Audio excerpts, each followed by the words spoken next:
Let's solve this inequality question.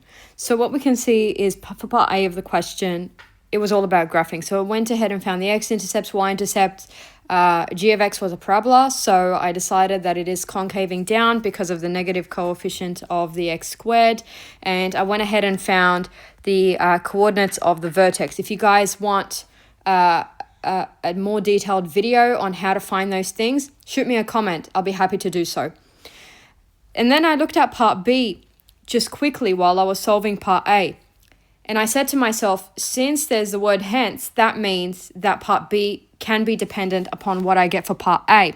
So I made the graphs a little more accurate than what I usually would, because the answer for part B will depend on the accuracy of the graphs in part A. So let's have a look at part B now. It says, solve the inequality x minus 1 is less than 1 minus x, 3 plus x. So in other words, this is asking, where is x minus 1, which is f of x, less than g of x?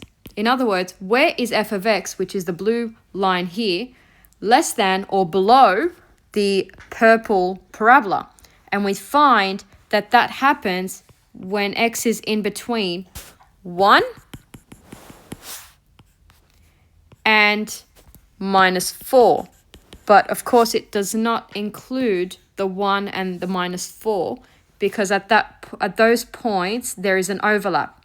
F of x is not below g of x at those points. So we don't write the less than or equal to, we just write the less than sign. And that is how to solve this question. If you guys like this sort of content, let me know.